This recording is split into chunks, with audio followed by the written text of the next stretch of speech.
بسم اللہ الرحمن الرحیم۔ نکاح یہ بھی اسلام میں عبادت کا درجہ رکھتا ہے، اور نکاح ہر نبی کی سنت ہے۔ ہر نبی نے اس سنت کو نبھایا ہے، ہر نبی نے اس سنت پر عمل کیا ہے، گویا کہ ہر نبی نے اس کو اپنی سنت بنا دیا ہے۔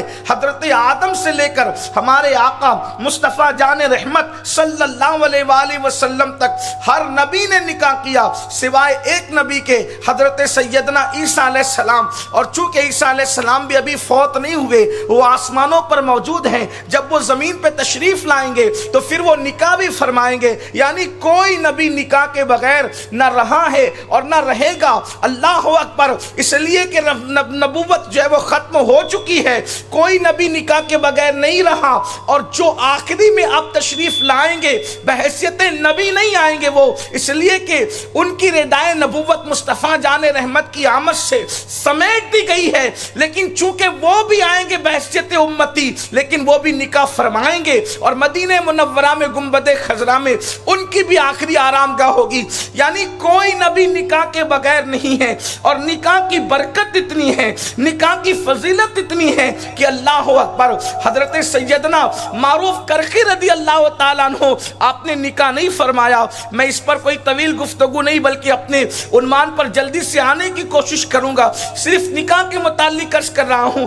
یہ معروف کرخی کون ہستی ہے؟ سرکار غوث پاک فرماتے ہیں کہ میرے بزرگوں میں، میرے پیروں میں، میرے مرشدوں میں سب سے زیادہ اگر کسی کے مزار سے مجھے فیض ملا ہے تو وہ سیدنا معروف کرخی رضی اللہ تعالیٰ کی ذات ہے۔ حضرت معروف کرخی بڑے متقی، بڑے پرہیزگار، بڑے عابد و زاہد تھے۔ آپ نے نکاح نہیں فرمایا، نکاح نہیں کیا آپ نے۔ آپ کے وصال کے بعد کسی نے آپ کو خواب میں دیکھا تو عرض کیا حضور اللہ نے آپ کے ساتھ کیا معاملہ کیا؟ فرمایا بڑا کرم فرمایا، لیکن میں انتقال کے بعد، وصال کے بعد ایک کام نہ کرنے پہ پچھتا رہا ہوں، مجھے پچھتاوا ہے، افسوس ہے ایک کام نہ کرنے پہ۔ کہا کائے کا افسوس ہے؟ کہا میں نے نکاح نہیں کیا تھا، شادی نہیں کیا تھا۔ تو کہا کیوں پچھتا رہے شادی نہ کرنے پر، نکاح نہ کرنے پر؟ تو فرمایا میں نے جب جنت میں دیکھا کہ یہاں نکاح کرنے والوں کے درجات کیا ہیں تو میں پچھتا رہا کہ اگر میں بھی نکاح کر لیتا تو مجھے بھی یہ درجات نصیب ہو جاتے۔ یعنی نکاح کی یہ اہمیت ہے اسلام کے اندر کہ اللہ کے اتنے بڑے ولی، اتنے بڑے بزرگ حضرت سیدنا معروف کرخی رضی اللہ تبارک و تعالیٰ، اس کو داتا صاحب رحمت اللہ علیہ نے بیان فرمایا ہے۔ تو نکاح اتنی عظیم چیز ہے، لیکن اس کے پیچھے مقصد کیا ہے؟ مقصد اس کے پیچھے جو بہت سا ہے، اس میں سے ایک یہ ہے کہ مرد اور عورتوں کی نگاہوں کو حیا سے جھکا دیا جائے، اور دنیا کے اندر بدکاری کا خاتمہ کیا جائے۔ بدکاری سے مراد زنا، بدکاری سے مراد بدفعلی، اس کا خاتمہ ہو اور نگاہوں کے اندر حیا پیدا ہو۔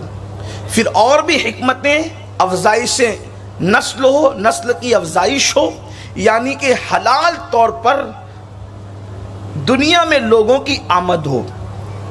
اب کچھ لوگوں کا خیال یہ ہے کہ بھئی اگر آبادی بڑھ رہی ہے، چاہے حلال سے بڑھے چاہے حرام سے بڑھے، فرق کیا پڑتا ہے؟ تو آپ اتنا اچھی طرح سے یاد کر لیں، جن کے خون میں حلال، جن کے جسم میں حلال خون ہے ان کی بولی میں، اور جن کے جسم میں حرام خون ہے ان کی بولی میں فرق ہے۔ یہ بات اچھی طرح یاد رکھنا، اس کی تحقیق کرنا، تفتیش کرنا۔ تحقیق کا دور ہے، ریسرچ کا دور ہے۔ دنیا میں جتنے بڑے بڑے ظالم پیدا ہوئے ہیں آپ ان کے نسب نامے چیک کر لیں، اور دنیا میں جتنے بڑے بڑے بااخلاق، باکردار، رحم دل لوگ پیدا ہوئے ہیں آپ ان کے نسب نامے چیک کر لیں۔ جن کے جسم میں حلال خون ہے ان کے یہاں کبھی آپ کو ظلم نہیں ملے گا، اور جن کے یہاں حلال خون نہیں ہے کتنی بھی بڑی ڈگری پر پہنچ جائے لوگوں پہ ظلم کرتا نظر آئے۔ اس لیے اسلام یہ چاہتا ہے کہ زمین پر ظالم پیدا نہ ہو، اسلام یہ چاہتا ہے زمین پر پاپی پیدا نہ ہو، اسلام یہ چاہتا ہے زمین پر آگ اگلنے والے پیدا نہ ہو۔